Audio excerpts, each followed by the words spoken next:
Hello everyone, बहुत बहुत स्वागत है आप सभी का।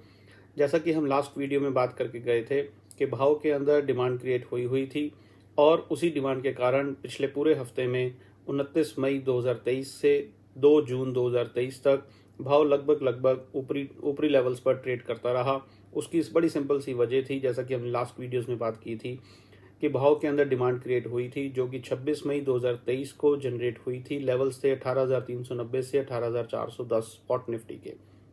उसी डिमांड के कारण भाव पूरे हफ्ते में ऊपरी लेवल्स पर ट्रेड हुआ, लेकिन भाव एक रेंज के अंदर ट्रेड होता हुआ 18,500 से 18,670 680 के बीच में ही ट्रेड करता रहा। और ऊपरी लेवल पर ये जो कंसोलिडेशन हुई, वो कंसोलिडेशन के अंदर हमने भाव के अंदर देखा कि वो सिर्फ और सिर्फ प्रॉफिट बुकिंग या अनवाइंडिंग ऑफ लॉन्ग्स जो कि पीछे बनाए गए थे उनकी ही थी। किसी भी तरीके की कोई सप्लाई नहीं थी प्राइस के अंदर। जैसा कि चार्ट पे आप लोग देख पा रहे होंगे कि एक 3 रेड कैंडल्स बनी हैं, लेकिन उन रेड कैंडल्स के अंदर किसी भी तरीके की कोई सप्लाई नहीं देखी गई, जैसा कि हम लास्ट वीडियोस में भी बात करते हुए आ रहे हैं।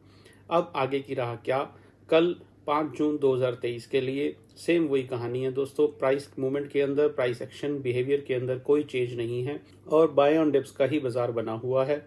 कब तक? जब तक कि last demand zone 18,455 spot Nifty का लेवल ब्रेक ना हो जाए सफिशिएंट सप्लाई के साथ। हमें बाय ऑन डिप्स की स्ट्रेटजी ही अपनानी चाहिए, क्योंकि भाव के अंदर अभी भी अनवाइंडिंग हो जाने के बावजूद भी काफी डिमांड बाकी है और किसी तरीके का कोई साइन प्राइस के अंदर हमें ये नहीं दिखा रहा कि प्राइस के अंदर सप्लाई क्रिएट हुई है।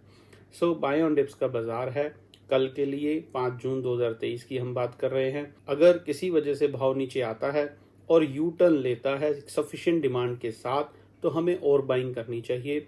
अदरवाइज हमें अपने लॉन्ग्स को होल्ड कर कर चलना चाहिए। सेलिंग के बारे में तभी सोचें अगर ऊपरी लेवल्स पर हमें कोई सप्लाई नजर आए या प्राइस किसी भी वजह से नीचे आए और 18,455 स्पॉट निफ्टी का लेवल एक सफिशिएंट सप्लाई के साथ ब्रेक करे, तो ही हमें सेलिंग के बारे में सोचना चाहिए। अदरवाइज बाय ऑन डिप्स का बाजार है और हमें अपने लॉन्ग्स को होल्ड करना चाहिए। सो ये कहानी थी दोस्तों पूरी निफ्टी की, जैसा कि हम बात करते आ रहे हैं। इसी तरीके से सिर्फ और सिर्फ प्राइस एक्शन को फॉलो कर कर डिमांड सप्लाई को हम बाकी इंडेक्सेस, स्टॉक्स, कमोडिटीज और हर जगह पर देख सकते हैं। और उसको देखने, पढ़ने, समझने के लिए, जैसा कि मैंने पहले भी कहा है, हमें किसी भी तरीके के technical analysis, technical tools, indicators, oscillators, moving averages, support, resistance, volume या इस तरीके की और भी चीज़ें जो टेक्निकल एनालिसिस के अंदर आती हैं, उन्हें देखने पढ़ने की ज़रूरत नहीं है। हम सिर्फ और सिर्फ डिमांड सप्लाई को, प्राइस को बड़ी ईजिली लाइव मार्केट में इन सब चीज़ों को यूज़ किए बिना हम देख सकते हैं, पढ़ सकते हैं। इन सभी चीज़ों के बारे में और अच्छे से जानने के लिए आप हमारी वेबसाइट www.rajivbhatia.in पर विजिट करें। आपको सारी जानकारी वहां मिल जाएगी। यदि आपके कोई क्वेरीज हैं तो आप नीचे दिए हुए नंबर पर हमें व्हाट्सअप करें या नीचे दी हुई ईमेल आईडी पर हमें मेल लिखें।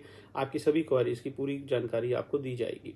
इस वीडियो को दोस्तों ज़्यादा से ज़्यादा लोगों तक शेयर करें ताकि और लोगों का भी बेनिफिट हो सके और जो हमारे भाई बहन, हमारे दोस्त, हमारे रिश्तेदार टेक्निकल एनालिसिस के जाल में फंसे हुए हैं, वो ये देख सकें कि बिना टेक्निकल एनालिसिस का यूज़ किए बिना भी हम काम किया जा सकता है। प्राइस एक्शन को फॉलो किया जा सकता है। प्राइस के अंदर डिमांड और सप्लाई कब और कहाँ कैसे पैदा होती है उसको देखा जा सकता है। चैनल को अभी तक आपने सब्सक्राइब नहीं किया है तो तुरंत करें। वीडियो अच्छी लगी हो तो लाइक का बटन ज़रूर दबाएं। कल आपसे फिर से मुलाकात होगी इसी चैनल पर, इसी समय, और आगे की राह को देखेंगे और जानने की कोशिश करेंगे कि 5 जून 2023 को भाव के अंदर क्या हुआ और उसके अकॉर्डिंगली हम अपना आगे का कोर्स ऑफ एक्शन करेंगे। बहुत बहुत धन्यवाद।